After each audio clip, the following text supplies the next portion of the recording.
my dear friends. There are stories that never grow old, just as there is the love that never fades with the passing of years. In the great current of life, perhaps every one of us has, at some point, paused to look upon our own mother and wonder in silence, how much has she truly sacrificed for me? Today, I would like to invite us all to reflect on that profound and noble sacrifice. Not through the stories of our everyday lives, but through the timeless figures of three iconic mothers from world literature and mythology.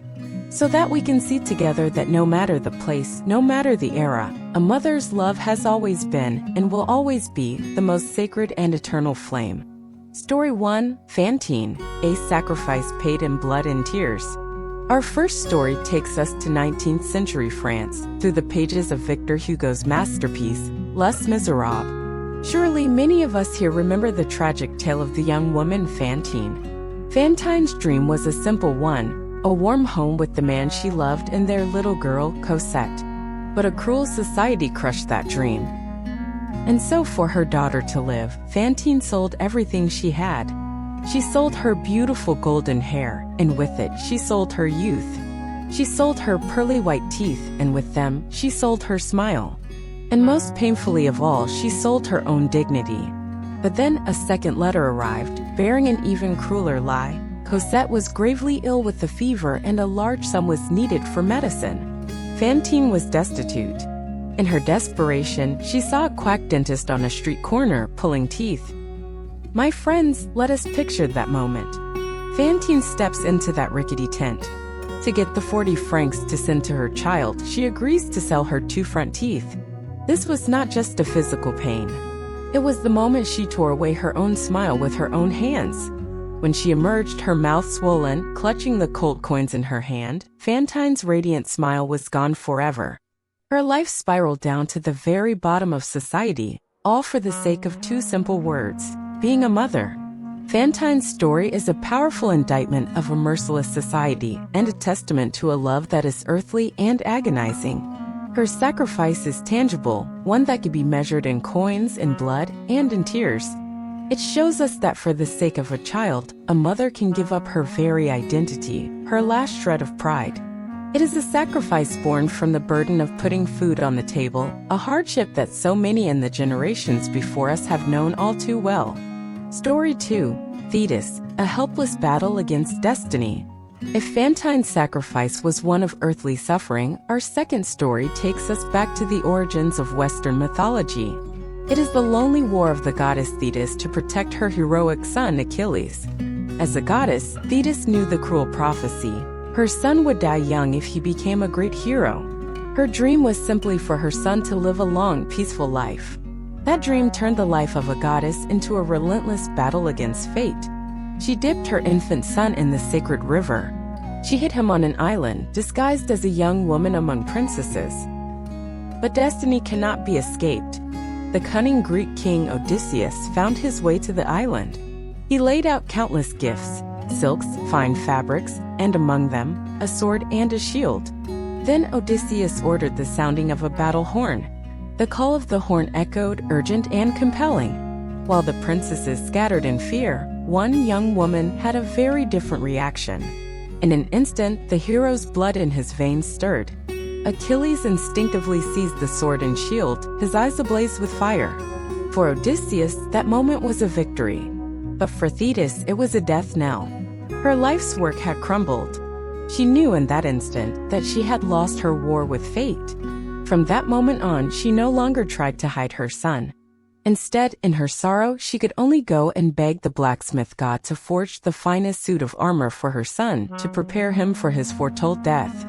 Thetis' sacrifice was not material, it was a sacrifice of the spirit. It is the pain of a mother who, despite all her power, was helpless against her child's fate. It shows us that a mother's love is a constant struggle, a perpetual anxiety, a desperate effort to shield her child from the storms of life. This is the sacrifice of worry, of the deep unease that perhaps every parent carries in their heart. Story 3, Lily Potter, Love as a Final Choice. My friends, the 2 stories we've just heard belong to the past. But what about today? What are the stories our own children and grandchildren are growing up with? There is a modern story that almost every young person knows. the story of a mother named Lily Potter from the famous Harry Potter series. Her dream was also a simple one, to see her son grow up. But then evil came to her door. Her husband fell defending them. Lily grabbed her baby, ran upstairs, and barricaded the door. It was no use. The door to the room exploded inward. Lord Voldemort entered. He looked at Lily and said with cold command, "Stand aside, you silly girl." He gave her a chance to live. It was the moment of the final choice.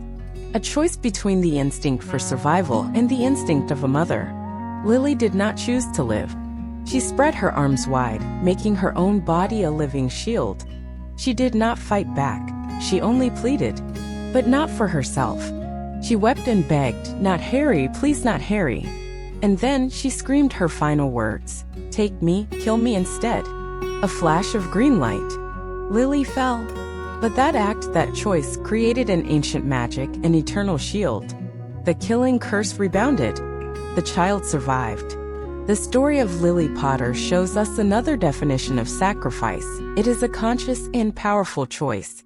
Her love was not a tragedy to be endured. It was transformed into a weapon, a miracle that could conquer death itself.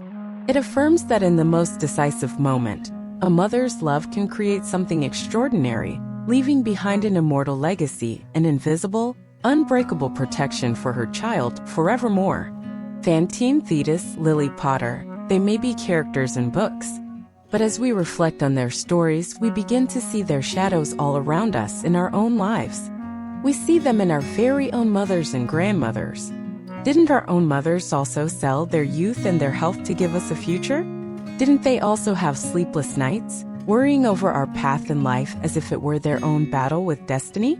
The sacrifices of our mothers and grandmothers are not written into novels or made into films, but they are present in every meal they cooked, every piece of clothing they mended, and every line etched upon their foreheads. And that is the greatest classic story of all. Our reflection for today ends here. If you can, I hope you will take a little of your precious time to share a memory, a story from your past, with your children and grandchildren. This connection between the generations is truly the most priceless gift we can give one another. Wishing you all much health and peace.